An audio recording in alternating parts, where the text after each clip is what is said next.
Hello everyone, welcome to Pragyan the competitive class. আজকে আমি আবারও একটি নতুন ক্লাস নিয়ে চলে এসেছি। আজকের ক্লাস থাকছে যারা প্রাইমারি ইন্টারভিউর প্রিপারেশন নিচ্ছ তাদের জন্য। তো আজকের ক্লাসটি খুবই স্পেশাল, তার কারণ হচ্ছে ফিফথ ফেজের নদিয়া জেলার যে প্রথম দিনের ইন্টারভিউ হয়েছে, সেই ইন্টারভিউয়ে বেশ কিছু প্রশ্ন করা হয়েছিল। সেই প্রশ্নগুলি নিয়ে কিন্তু আজকের ক্লাসটা থাকছে। প্রায় 25টা প্রশ্ন আমি এক জায়গায় করেছি, তো সেই প্রশ্নগুলোর উত্তর প্রত্যেকটা দেখে নাও। আর এটা আমার 11 নম্বর ক্লাস, প্রায় 10টা ভিডিও কিন্তু দেয়া আছে। যারা চ্যানেলে নতুন তারা কিন্তু অবশ্যই ভিডিওগুলো দেখে নিও এবং চ্যানেলটি অবশ্যই সাবস্ক্রাইব করে রেখো। তাহলে চলো আজকের ক্লাস শুরু করা যাক। আজকের প্রথম প্রশ্ন হচ্ছে আর্সেনিক সহনশীল ফসলের নাম বলুন। তাহলে আর্সেনিক সহনশীল ফসল হচ্ছে ধান ও ভুট্টা। ঠিক আছে, পরবর্তী প্রশ্ন দেখো। প্রশ্ন হচ্ছে যে সিঙ্গাপুরের রাজধানীর নাম বলুন। সিঙ্গাপুরের রাজধানীর নাম হচ্ছে সিঙ্গাপুর বা সিঙ্গাপুর সিটি বা সিঙ্গাপুর শহর বলা চলে। ঠিক আছে, পরবর্তী হচ্ছে সারা বছর জল থাকে এমন দুটো নদীর নাম বলুন। তাহলে সারা বছর জল থাকে এমন নদীকে বলা হয় নিত্যবাহী নদী। সেই নদীগুলির নাম কি না গঙ্গা এবং ব্রহ্মপুত্র নদ। ঠিক আছে, নেক্সট প্রশ্ন হচ্ছে যে ODBL এর পুরো নাম বলুন। খুব অড একটা কোশ্চেন। তো ODBL এর পুরো নাম হচ্ছে the origin and development of the Bengal language. ঠিক আছে, নেক্সট প্রশ্ন বলছে নদিয়া জেলার অক্সফোর্ড কোন শহরকে বলা হয়। এটা কিন্তু আমি আগের একটা ক্লাসে তোমাদের বলিয়ে দিয়েছিলাম। তো নদিয়া জেলার অক্সফোর্ড তথা বাংলার অক্সফোর্ড বলা হয় ঐতিহাসিক শহর নবদ্বীপকে। পরবর্তী প্রশ্ন হচ্ছে যে নদিয়া জেলার কোন জিনিস জিআই ট্যাগ পায়। নদিয়া জেলার শান্তিপুরের ঐতিহ্যবাহী শান্তিপুরি শাড়ি জিআই ট্যাগ বা ভৌগোলিক নির্দেশকের স্বীকৃতি পেয়েছে। খুব গুরুত্বপূর্ণ প্রশ্ন, এটাও কিন্তু করা হয়েছে। পরবর্তী বলছে তামিলনাড়ু রাজ্যের রাজধানীর নাম কি। তোমরা প্রত্যেকে কিন্তু প্রতিটা স্টেটের যে রাজধানীর নামগুলো খুব ভালোভাবে পড়ে যাবে, কারণ আগের ফেজেও কিন্তু এই ধরনের বিভিন্ন রাজ্যের রাজধানীর নামগুলো কিন্তু জানতে চাওয়া হচ্ছে। তো অবশ্যই প্রতিটা স্টেটের কতগুলো স্টেট রয়েছে সেই স্টেটের সংখ্যা এবং প্রত্যেকটা স্টেটের যে রাজধানী সেগুলো কিন্তু ভালোভাবে দেখে যাবে। তাহলে তামিলনাড়ু রাজ্যের রাজধানীর নাম হচ্ছে চেন্নাই। পরবর্তী প্রশ্ন যে ভারত মাতার চিত্র কে অঙ্কন করেন। খুব ভালো প্রশ্ন। তো ভারত মাতার চিত্র অঙ্কন করেছিলেন বিখ্যাত ভারতীয় শিল্পী অবনীন্দ্রনাথ ঠাকুর। কত সালে 1905 সালে। তো এটার প্রেক্ষাপটটা কী ছিল না, স্বদেশী আন্দোলনের প্রেক্ষাপটে তিনি এই ছবিটি এঁকেছিলেন, যা প্রথমে বঙ্গমাতা নামে পরিচিত ছিল, পরে ভারত মাতা হিসাবে পরিচিতি পায়। ওকে, নেক্সট প্রশ্ন যে বর্তমানে ভারতের বায়োস্ফিয়ার রিজার্ভের সংখ্যা কত। তো এই যে বায়োস্ফিয়ার রিজার্ভ, ন্যাশনাল পার্ক এবং ওয়েস্ট বেঙ্গলের বেশ কিছু তথ্য নিয়ে কিন্তু আমার বেশ বড় বড় ভিডিও বানানো রয়েছে, অনেক ইনফরমেটিভ ভিডিও কিন্তু রয়েছে। আমি তোমাদের ডেসক্রিপশনে লিঙ্ক দিয়ে দেবো, সেই লিঙ্কগুলো দেখে কিন্তু ভিডিওগুলো একবার করে দেখে যেতে পারো। খুব ভালো ভিডিও করা রয়েছে প্রত্যেকটারই, তো অবশ্যই কিন্তু দেখে নেবে। তাহলে যে বর্তমানে ভারতের বায়োস্ফিয়ার রিজার্ভের সংখ্যা হচ্ছে 18টি।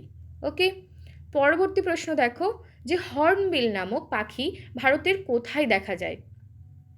এই হর্নবিল নামক পাখিটি মূলত কোথায় দেখা যায়, যে উত্তর পূর্বাঞ্চলের বনাঞ্চলে, যেমন হচ্ছে অরুণাচল প্রদেশ, আসাম, নাগাল্যান্ড এবং দক্ষিণ ভারতের পশ্চিমঘাট পর্বতমালা, অর্থাৎ কোন কোন স্টেট না, কেরালা, তামিলনাড়ু, কর্ণাটকের ঘন জঙ্গলে কিন্তু এই হর্নবিল পাখিটা দেখা যায়।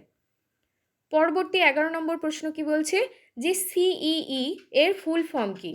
CEE এর ফুল ফর্ম হচ্ছে সেন্টার ফর এনভায়রনমেন্ট এডুকেশন। পরবর্তী প্রশ্ন যে ভারতের প্রধান পরিবেশ শিক্ষা কেন্দ্র CEE কোথায় অবস্থিত। ভারতের প্রধান পরিবেশ শিক্ষা কেন্দ্র বা সেন্টার ফর এনভায়রনমেন্ট এডুকেশন গুজরাটের আহমেদাবাদে অবস্থিত। পরবর্তী প্রশ্ন যে মিক গ্যাসের সংকেত কি।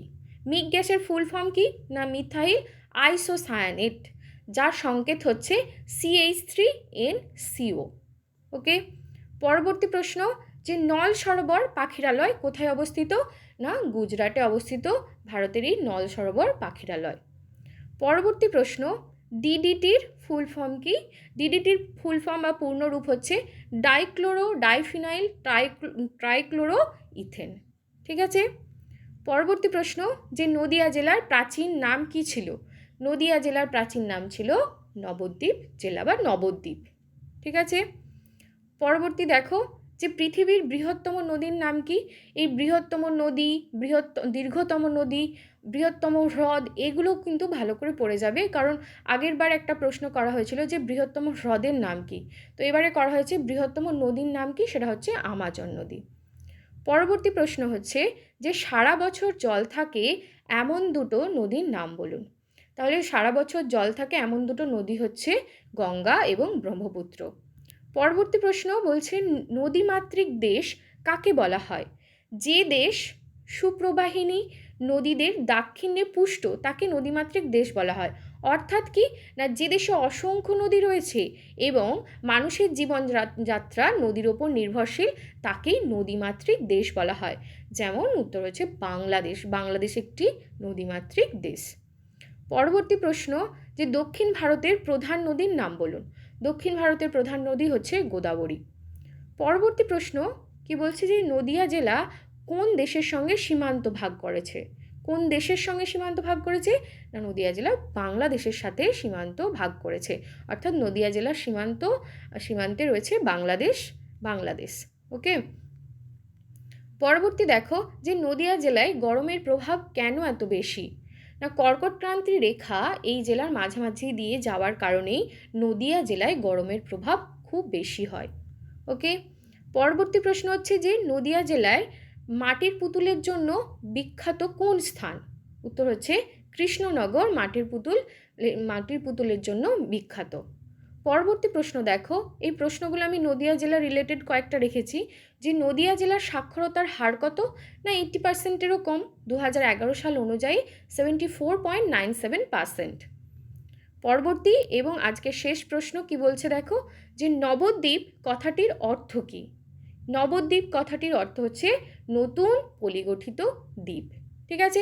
তো 25টা প্রশ্নের উত্তর আমি করিয়ে দিলাম। যদি ক্লাস ভালো লাগে অবশ্যই একটি লাইক দিও, এবং আমি পরবর্তীকালে আরও কিন্তু প্রশ্ন নিয়ে আসব।